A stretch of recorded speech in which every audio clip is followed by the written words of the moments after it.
Chapter 6 of the Invasion by William Le Queux. This recording is in the public domain. Recording by Tom Weiss.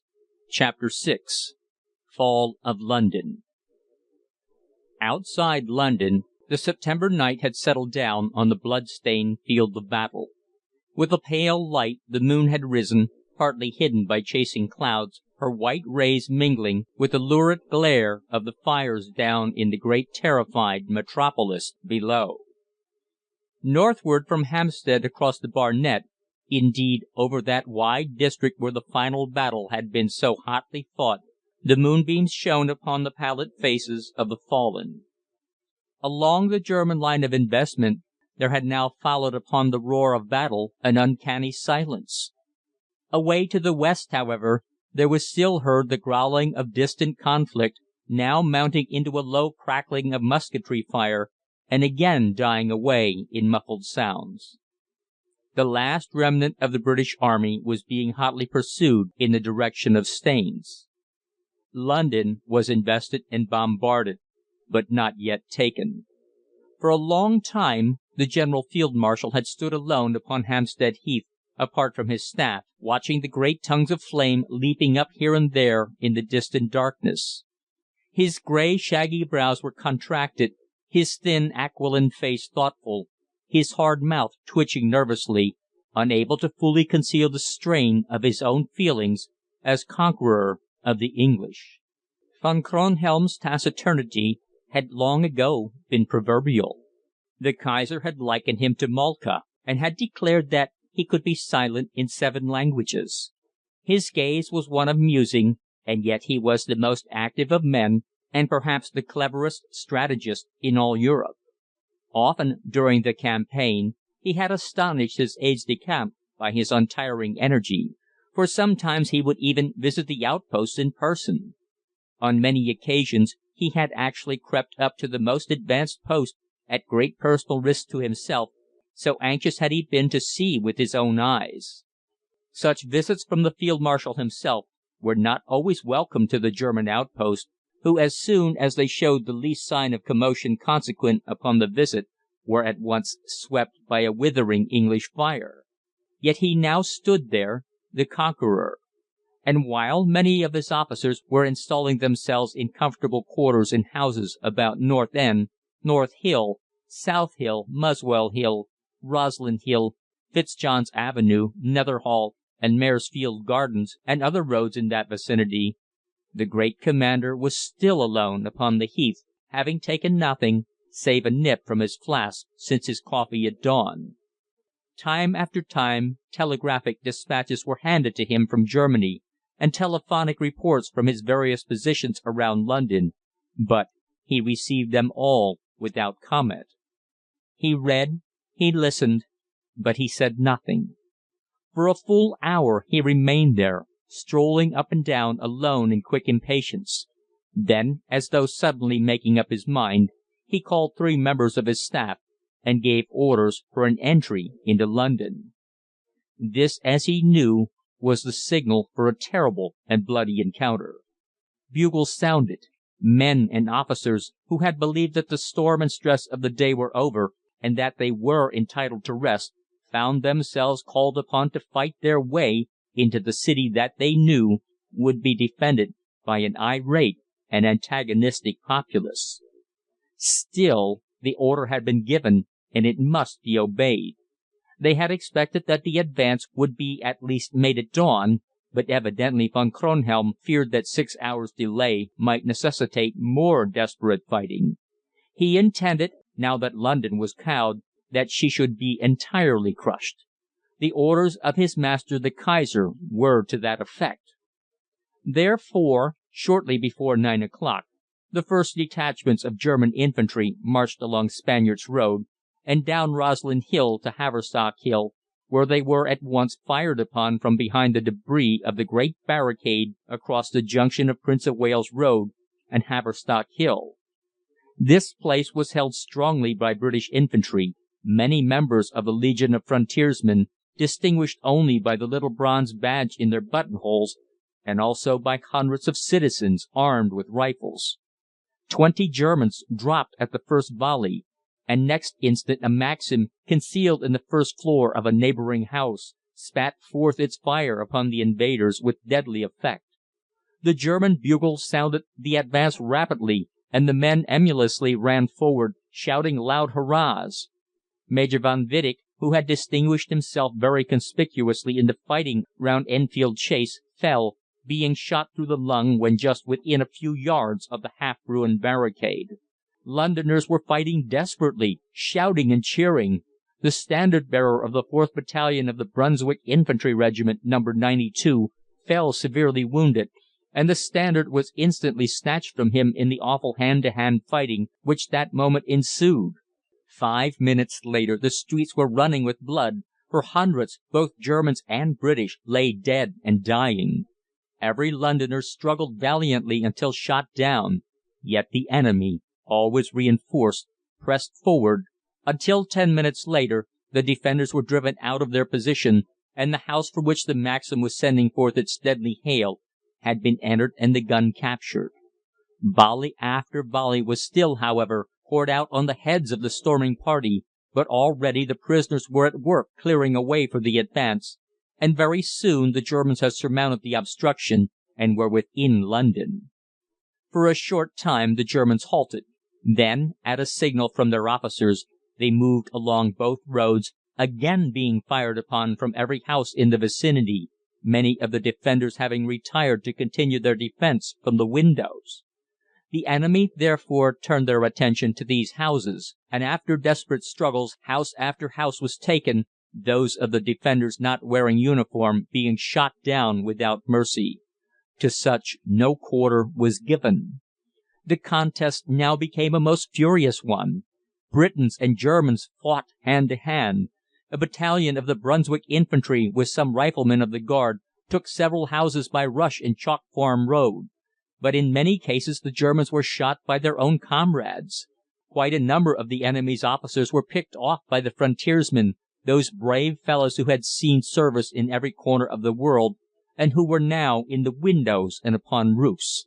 Thus the furious fight from house to house proceeded. This exciting conflict was practically characteristic of what was at that moment happening in 50 other spots along the suburbs of North London. The obstinate resistance which we made against the Germans was met with equally obstinate aggression. There was no surrender. Londoners fell and died fighting to the very last. Against those well-trained Teutons in such overwhelming masses we, however, could have no hope of success. The rushes of the infantry and rifles of the Guards were made skilfully, and slowly but surely broke down all opposition. The barricade in the Kentish Town Road was defended with valiant heroism. The Germans were, as in Chalk Farm Road, compelled to fight their way foot by foot, losing heavily all the time. But here at length, as at other points, the barricade was taken and the defenders chased, and either taken prisoner or else ruthlessly shot down. A body of citizens armed with rifles were, after the storming of the barricades in question, driven back into Park Street, and there, being caught between two bodies of Germans, slaughtered to a man. Through those unlit side streets between Kentish Town and Camden Roads, namely the Lawford, Bartholomew, Rochester, Caversham, and Leighton Roads, there was much skirmishing, and many on both sides fell in the bloody encounter. 1,000 deeds of bravery were done that night, but were unrecorded. Before the barricade in Holloway Road, which had been strongly repaired after the breach made in it by the German shells, the enemy lost very heavily, for the 3 Maxims which had there been mounted did awful execution. The invaders, however, seeing the strong defence, fell back for full 20 minutes, and then, making another rush, hurled petrol bombs into the midst of our men. A frightful holocaust was the result. Fully 100 of the poor fellows were literally burned alive, while the neighbouring houses, being set in flames, compelled the citizen free shooters to quickly evacuate their position. Against such terrible missiles even the best trained troops cannot stand, therefore no wonder that all opposition at that point was soon afterwards swept away, and the Pioneers quickly opened the road for the victorious legions of the Kaiser. And so in that prosaic thoroughfare, the Holloway Road, brave men fought gallantly and died, while a Scotch piper paced the pavement sharply, backwards and forwards, with his colours flying. Then, alas, came the red flash, the loud explosions in rapid succession, and the next instant the whole street burst into a veritable sea of flame. High Street, Kingsland, was also the scene of several fierce conflicts, but here the Germans decidedly got the worst of it.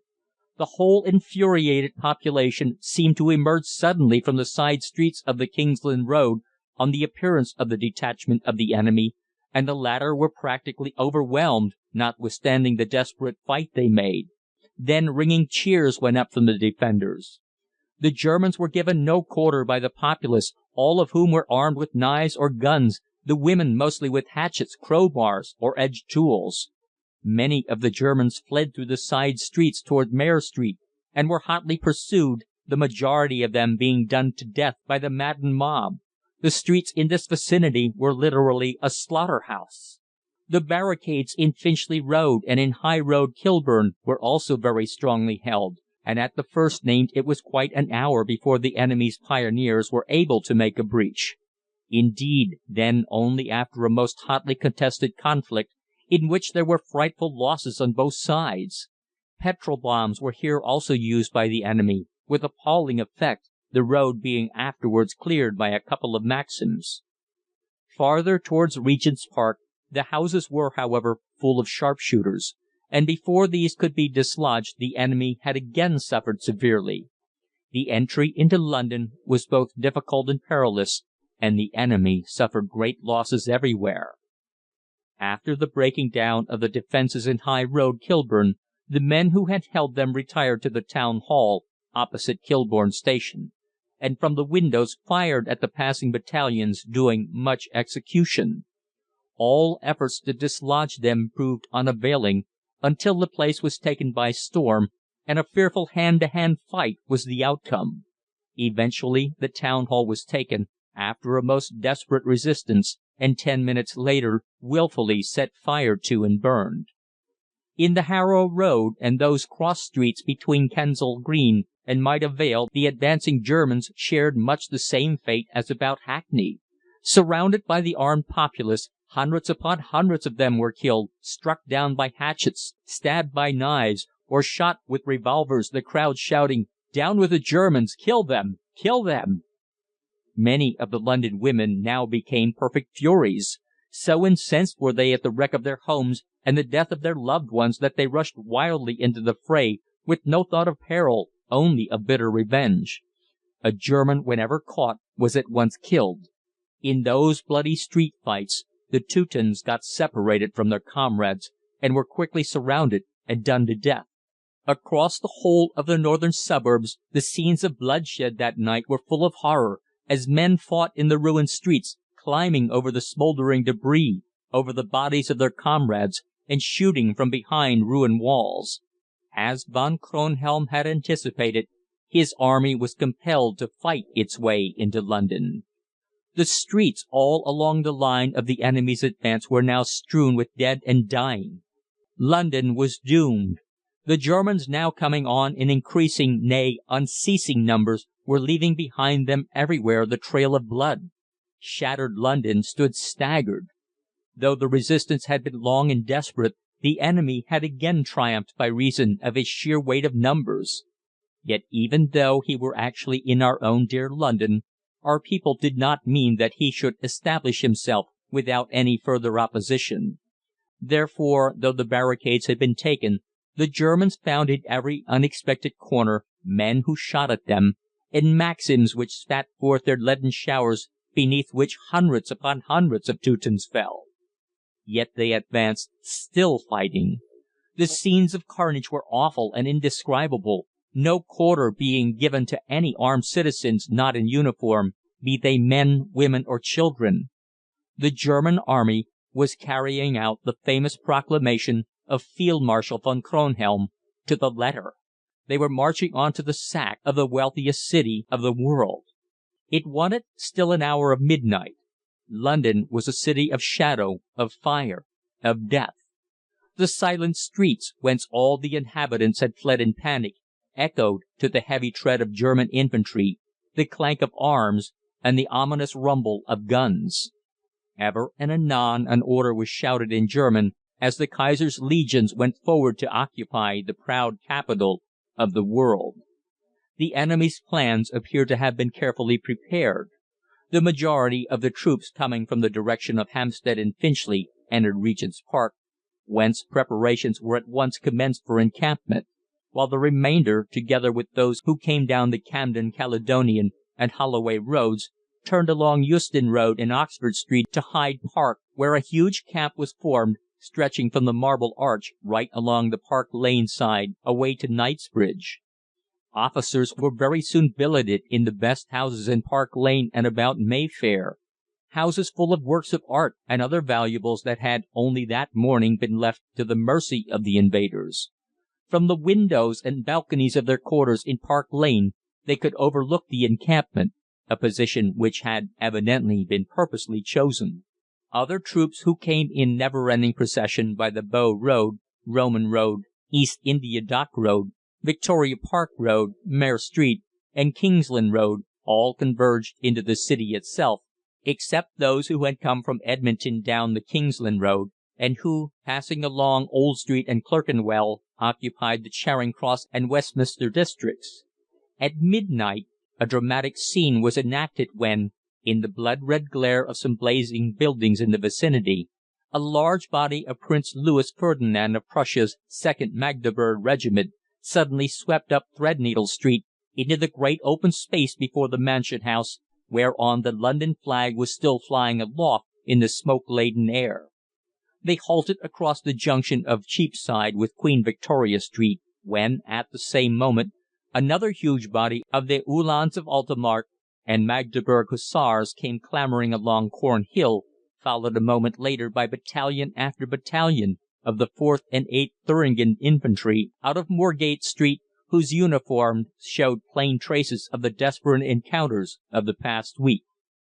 The great body of Germans had halted before the Mansion House, when General von Kleppen, the commander of the 4th Army Corps, who, it will be remembered, had landed at Weybourne, accompanied by Lieutenant General von Mirbach of the 8th Division, and Frölich, commander of the Cavalry Brigade, ascended the steps of the Mansion House and entered. Within, Sir Claude Harrison, the Lord Mayor, who wore his robes and jewel of office, received them in that great sombre room wherein so many momentous questions concerning the welfare of the British Empire had been discussed. The representative of the City of London, a short, stout, grey-haired man, was pale and agitated.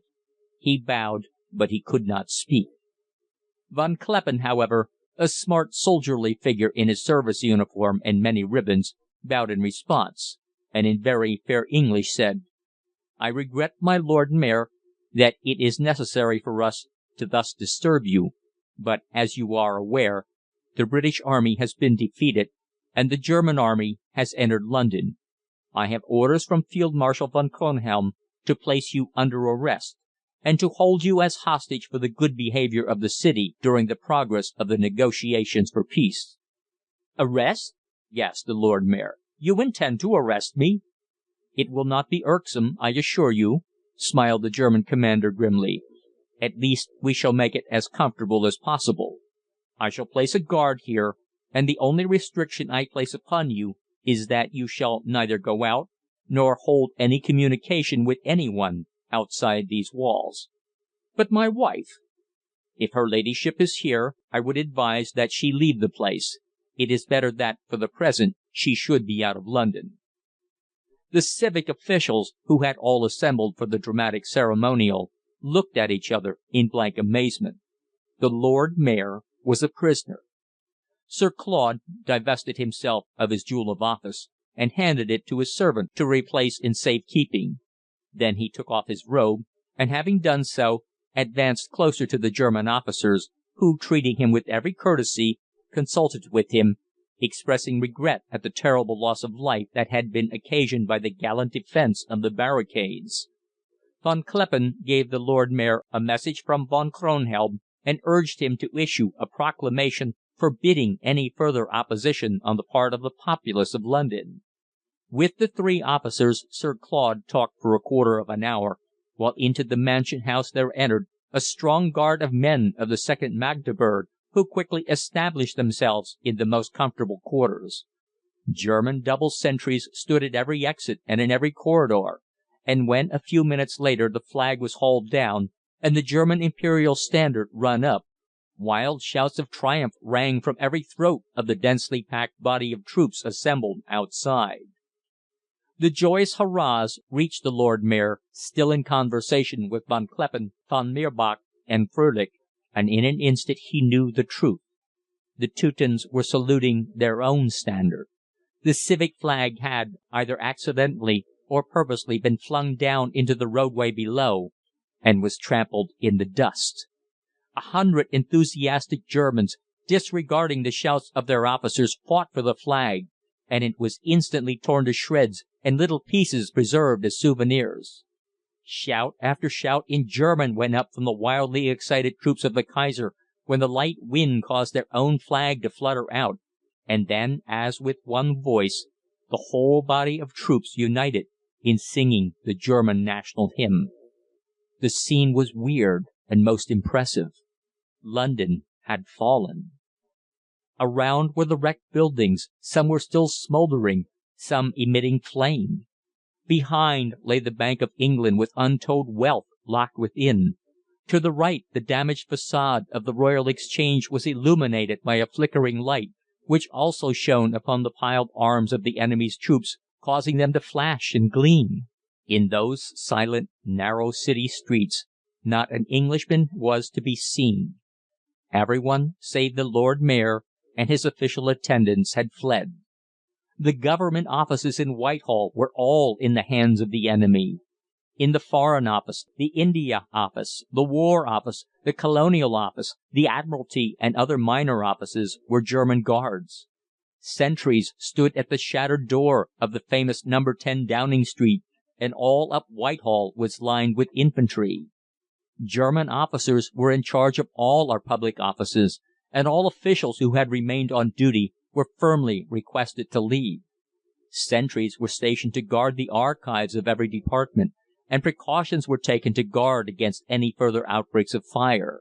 Across at the Houses of Parliament, with their damaged towers, the whole great pile of buildings was surrounded by triumphant troops, while across at the fine old Abbey of Westminster was, alas, a different scene. The interior had been turned into a temporary hospital, and upon mattresses placed upon the floor were hundreds of poor maimed creatures, some groaning, some ghastly pale in the last moments of agony, some silent, their white lips moving in prayer. On one side in the dim light lay the men, some in uniform, others inoffensive citizens, who had been struck by cruel shells or falling debris. On the other side lay the women, some mere girls, and even children. Flitting everywhere in the half light were nurses, charitable ladies, and female helpers, with numbers of doctors, all doing their best to alleviate the terrible sufferings of that crowded place, the walls of which showed plain traces of the severe bombardment. In places the roof was open to the angry sky, while many of the windows were gaunt and shattered. A clergyman's voice somewhere was repeating a prayer in a low, distinct voice, so that all could hear, yet above all were the sighs and groans of the sufferers, and as one walked through that prostrate assembly of victims, more than one was seen to have already gone to that land that lies beyond the human ken. The horrors of war were never more forcibly illustrated than in Westminster Abbey that night, for the grim hand of death was there, and men and women, lying with their faces to the roof, looked into eternity. Every hospital in London was full, therefore the overflow had been placed in the various churches. From the battlefields along the northern defences, Epping, Edmonton, Barnet, Enfield, and other places where the last desperate stand had been made, and from the barricades in the northern suburbs, ambulance wagons were continually arriving full of wounded, all of whom were placed in the churches and in any large public buildings which had remained undamaged by the bombardment. St. George's, Hanover Square, once the scene of many smart weddings, was now packed with unfortunate wounded soldiers, British and German lying side by side, while in the Westminster Cathedral and the Oratory at Brompton the Roman Catholic priests made hundreds of poor fellows as comfortable as they could, many members of the religious sisterhoods acting as nurses. St. James's Church in Piccadilly, St. Pancras Church, Shoreditch Church, and St. Mary Abbot's, Kensington, were all improvised hospitals, and many grim and terrible scenes of agony were witnessed during that long eventful night. The light was dim everywhere, for there were only paraffin lamps, and by their feeble illumination many a difficult operation had to be performed by those London surgeons who one and all had come forward and were now working unceasingly. Renowned specialists from Harley Street, Cavendish Square, Queen Anne Street, and the vicinity were directing the work in all the improvised hospitals, men whose names were world famous, kneeling and performing operations upon poor unfortunate private soldiers, or upon some labourer who had taken up a gun in defence of his home. Of lady helpers there were hundreds. From Mayfair and Belgravia, from Kensington and Bayswater, ladies had come forward offering their services, and their devotion to the wounded was everywhere apparent. In St. Andrew's, Wells Street, St. Peter's, Eaton Square, in the Scottish Church in Crown Court, Covent Garden, in the Temple Church, in the Union Chapel in Upper Street, in the Chapel Royal, Savoy, in St. Clemendane's in the Strand, and in St. Martin's in the Fields, there were wounded in greater or less numbers, but the difficulty of treating them were enormous owing to the lack of necessaries for the performance of operations. Weird and striking were the scenes within those hallowed places, as in the half darkness with the long deep shadows men struggled for life, or gave to the women kneeling at their side their name, their address, or a last dying message to the one they loved. London that night was a city of shattered homes, of shattered hopes, of shattered lives. The silence of death had fallen everywhere. The only sounds that broke the quiet within those churches were the sighs, groans, and faint murmurings of the dying. End of chapter 6. Recording by Tom Weiss, Tom'sAudiobooks.com.